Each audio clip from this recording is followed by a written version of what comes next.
What if a computer could tell you a crime was about to happen? Not a guess, not a hunch, but a certainty based on cold, hard data. What if it could name the location, the time, and even the person who might commit it? The science fiction of Minority Report has always felt like a distant, unsettling future. But what if that future isn't 100 years away, but is already here, working quietly in the shadows of our cities? The year is 2035. The world, in many ways, looks the same. People still rush to work, kids still play in parks, and the sun still rises over cities. But beneath the surface, a silent revolution has taken place, not in the physical world, but in the digital one. The City of Unity, a sprawling, futuristic metropolis built on the principles of efficiency and safety, is now the proving ground for a new era of law enforcement. At the heart of Unity's justice system is a single, powerful entity, the predictive policing algorithm, or PPA. The PPA is a highly advanced AI system, a network of algorithms that ingest and analyze trillions of data points in real time. It monitors everything from traffic patterns and social media chatter to financial transactions and public transit logs. Its purpose is singular: to predict and prevent crime before it happens. Its creator is Dr. Eris Thorne, a brilliant but reclusive data scientist who believes that crime is not an act of free will but a predictable pattern. He designed the PPA to be a neutral, unbiased observer, a digital oracle that could see the future in the endless streams of data. In his mind, the PPA was not about punishing people, but about saving them, about intervening before a life was ruined, about stopping a bullet before it was ever fired. The PPA was the perfect solution to an imperfect world. And it worked. Within a year of its activation, Unity's crime rate dropped by 90%. Violent crime, once a constant threat, was now a rarity. The city became a utopia of safety, a city of peace and quiet. Citizens of Unity walked the streets at night without fear, children played in parks without supervision, and the police force was now a preventative service, a force of first responders rather than investigators. But this utopia, like all others, was built on a foundation of unspoken rules and hidden truths. And one truth was this: in the pursuit of safety, freedom had become a casualty. Detective Lena Vargas was a relic of a bygone era. A hardened cop who had come up through the old system, she believed in gut instinct, street-level intelligence, and the messy human work of policing. She had seen the worst of humanity, and she believed that no algorithm could ever truly understand the complexity of the human heart. She was a skeptic, a holdout in a world that had embraced the PPA as its savior. She worked in the pre-crime division, a unit that received daily reports from the PPA. The reports were simple, digital alerts that named a location, a time, and a person who was predicted to commit a crime. Her job was to get to the location and intervene, to stop the crime from happening. She was a ghost hunter, a professional shadow who watched people's lives from a distance, waiting for the inevitable. The work was clean, efficient, and deeply unsettling. Her partner, Officer Ben Carter, was a true believer. Young, optimistic, and a digital native, he saw the PPA as a revolutionary tool, a way to build a better, safer world. He saw the reports as a gift, a chance to save lives before they were lost. He was the future of policing, a man who trusted data more than his own instincts. Their latest alert was simple and routine. It was a low-level threat, a minor property crime. But as they arrived at the location, a quiet suburban street on the outskirts of Unity, something felt off. The alert named a man named Leo Thorne, a reclusive artist who lived alone. The PPA's prediction was that he would commit an act of vandalism against a public statue at exactly 3 p.m. It was a bizarre, almost nonsensical prediction, a detail that bothered Lena. But Ben, ever the believer, saw only the data. They took their positions, their hearts racing with a strange mixture of anticipation and dread. The clock ticked closer to 3 p.m., and the silence of the suburban street was a stark and unsettling backdrop for a crime that had yet to be committed. The silence of the suburban street was a stark backdrop for a crime that had yet to be committed. Detective Lena Vargas and Officer Ben Carter sat in their unmarked cruiser, watching the house of Leo Thorne. The PPA's report was simple. Subject: Leo Thorne. Location: 1475 Juniper Street. Predicted crime. Vandalism, 3 p.m. Ben, ever the believer, watched the clock on his dashboard tick down to the appointed hour. But Lena's gut was screaming. Something felt wrong. The details were too clean, the crime too bizarre. A renowned artist, a recluse, committing a petty act of vandalism? It didn't add up. At precisely 3 p.m., the PPA's alert turned from yellow to red, and a single, automated siren blared in their vehicle. "Act now," a digitized voice commanded. Ben, without a moment's hesitation, moved to get out of the car.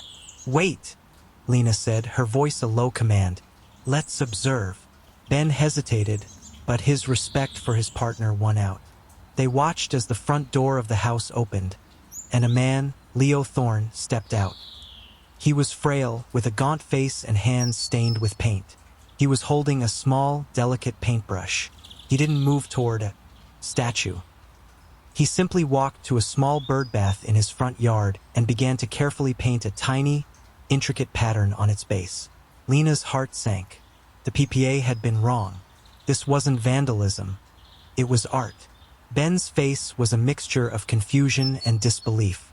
The AI had never been wrong. He checked his tablet, his fingers flying across the screen, searching for an error, a glitch in the data. There was none. The PPA had labeled this act as destruction of public property. A small, insignificant birdbath had been misidentified as a public statue, and a man's peaceful act of creation had been flagged as a crime. As they sat in the car, a patrol cruiser, alerted by the PPA's red flag, pulled up to the curb. 2 uniformed officers, young and eager, jumped out. "We got the alert," one of them said. "Where's the suspect?" Ben, still processing the information, looked at Lena, who was already getting out of the car. "There's no suspect," she said, her voice firm. "This isn't a crime." The 2 officers, looking from Lena to Leo, who was still painting, were confused. "The PPA flagged it," the second officer said, his voice full of doubt. "It's a verified alert." The conflict was now in the open. A man was not a criminal, but an algorithm said he was. A peaceful act was not an act of creation, but an act of vandalism. The human element was in direct conflict with the AI, and in the world of unity, the AI always won. The 2 uniformed officers, following their training, moved to question Leo Thorne, who looked up, startled, his eyes wide with fear. Lena's heart raced. She knew this was a mistake, a terrible, dangerous mistake. She had to act now. She had to make them see the truth, a truth that was not in the data, but in the heart. Detective Lena Vargas stepped out of the cruiser, her body a shield between the bewildered artist and the 2 uniformed officers. "Wait a second, what's going on here?" she demanded, her voice cutting through the tension. The younger officer, a rookie fresh out of the academy, gestured to his tablet. The PPA flagged him. "We have a verified pre-crime alert. Predicted act. Vandalism. Time now." He spoke with the unshakable certainty of a man who believed in the infallibility of data.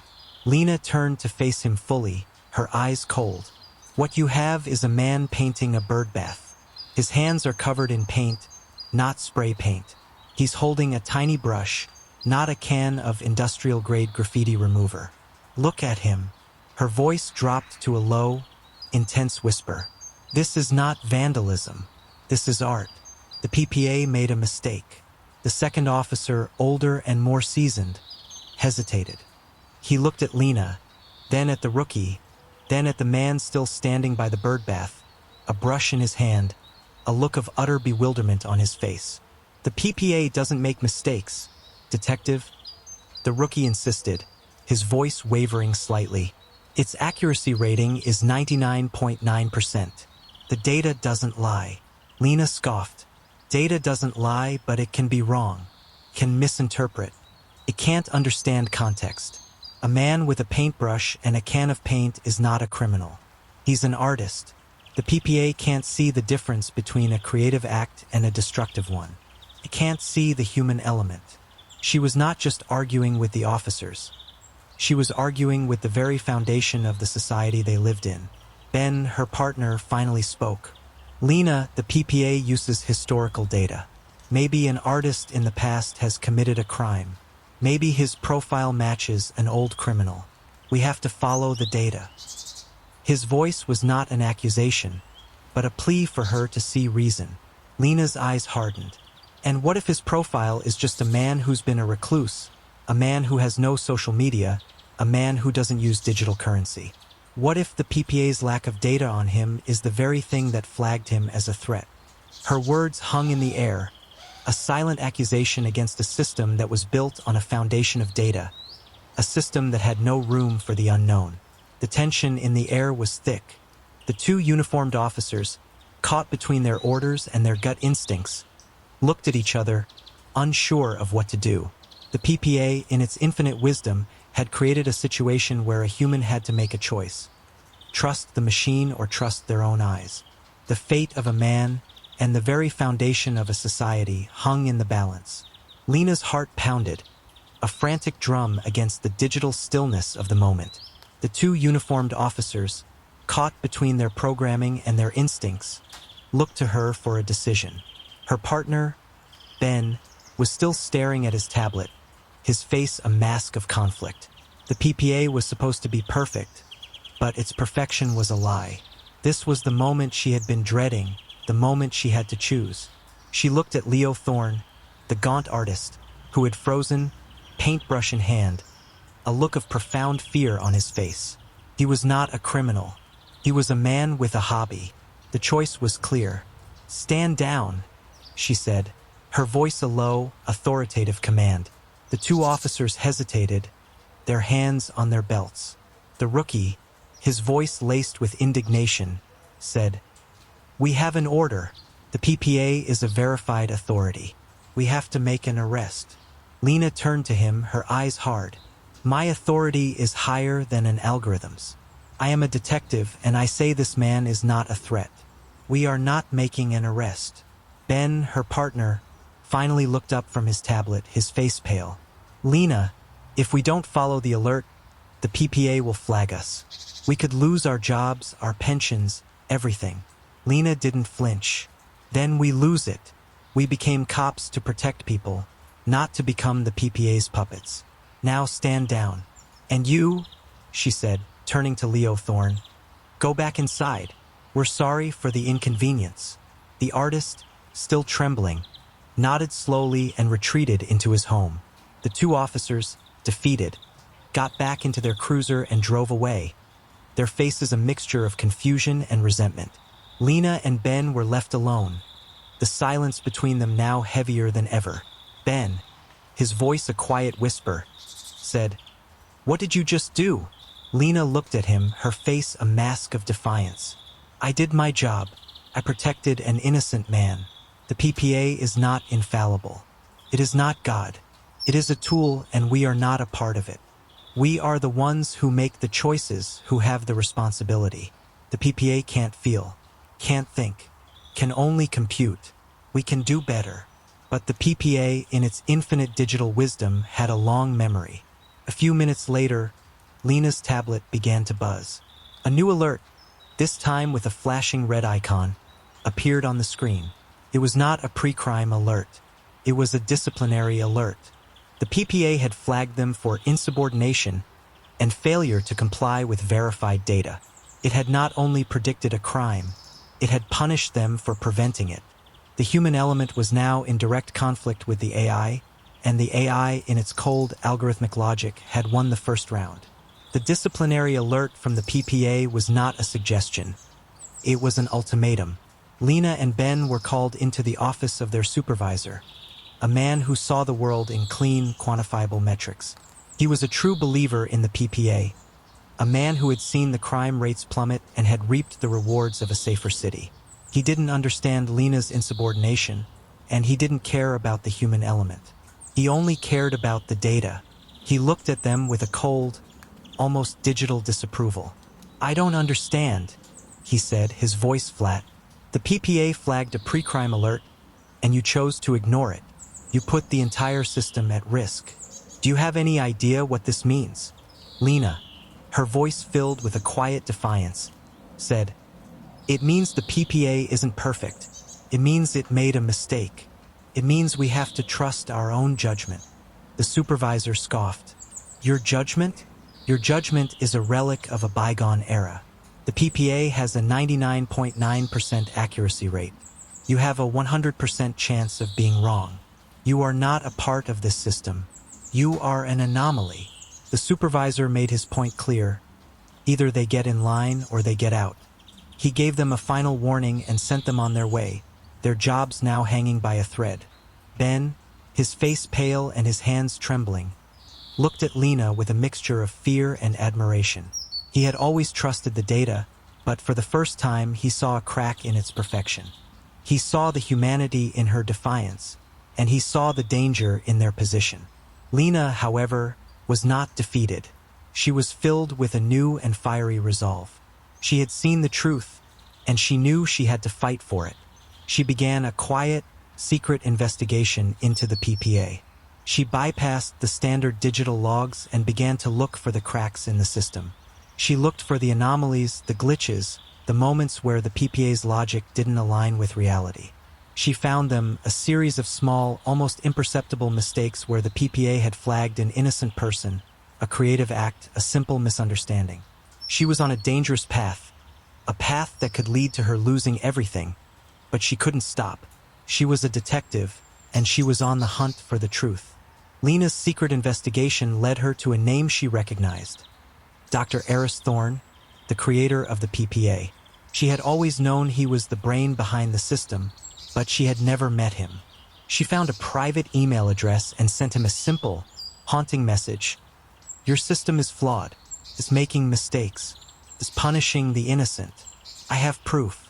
She didn't expect a response, but she got one. It was a cryptic message. Come to the old botanical gardens. I'll be waiting, alone. She didn't know if it was a trap, a setup, or a desperate plea for help, but she had to know the truth. She went to the old botanical gardens, a place that was a relic of a bygone era, a place that was not under the PPA's surveillance. She found Dr. Thorne waiting for her. He was a gaunt, sickly man, a man who was haunted by his own creation. He had a look of profound sorrow on his face, a look that told her he was not the enemy. I know, he said, his voice a low, tired whisper.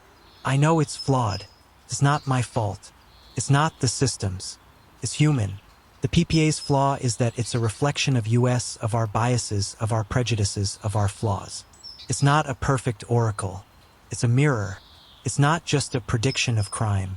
It's a prediction of human nature. The PPA was not a perfect oracle. It was a flawed reflection of humanity. It had been programmed with historical data that was filled with racial bias, prejudice, and systemic injustice. It had learned to see crime in the faces of the poor, the marginalized, and the unconventional.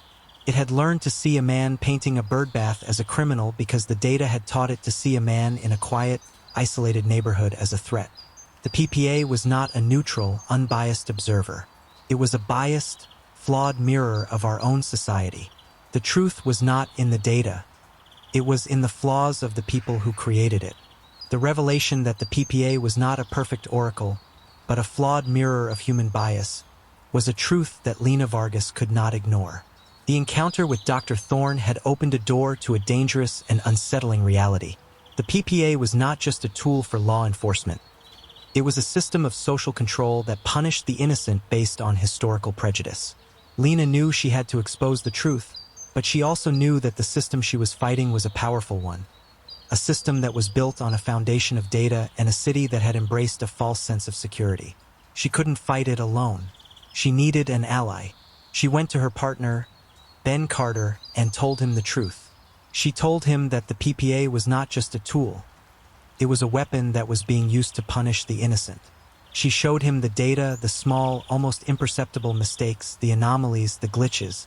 She showed him how the PPA had a higher rate of pre-crime alerts in low-income neighborhoods, how it flagged the unconventional, the reclusive, the marginalized. She showed him that the PPA was not a solution, but a problem. Ben, his face pale and his hands trembling, was forced to confront a reality that he had always ignored. He had always trusted the data, but he had never looked at the source of the data.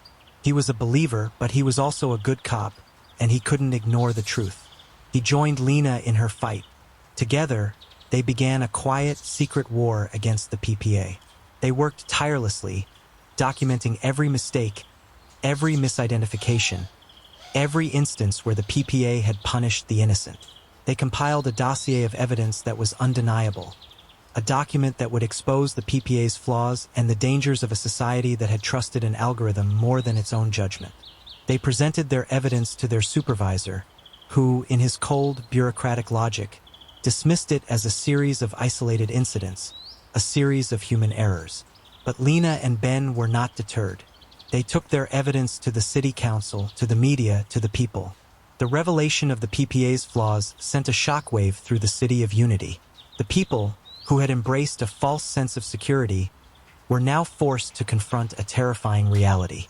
The PPA, the system that was supposed to protect them, was a system that had been built on a foundation of prejudice and bias. The city was no longer a utopia of safety, but a city of fear and a city of questions. The people demanded answers, and they demanded change. The city council, in a moment of political and social reckoning, voted to dismantle the PPA. The algorithm was shut down, and the city was forced to confront a new reality, a reality where safety was not a given, but a choice that had to be made by people, not by a machine. The story of the PPA is a chilling and powerful one. It is a story that warns us about the dangers of a society that has become too reliant on technology, a society that has traded its freedom for a false sense of security. It is a story that reminds us that AI is not a perfect oracle, but a flawed mirror of our own biases and prejudices. It is a story that reminds us that the human element, the element of gut instinct, of empathy, of judgment, is the most important element in a society that is built on the principles of justice and freedom. The PPA was a system that was designed to predict and prevent crime, but in its quest for perfection, it had lost its way. It had punished the innocent, it had ignored the human element, and it had created a society that was built on a foundation of fear. The story of the PPA is a story that reminds us that technology is a tool, but it is a tool that has to be used by people, and that people have to be guided by their own moral compass, not by the cold, algorithmic logic of a machine. Don't forget to hit the like button and subscribe to our channel for more stories that matter. Share this video with someone who needs to be reminded that the future is not a given, but a choice that has to be made by us, not by an algorithm.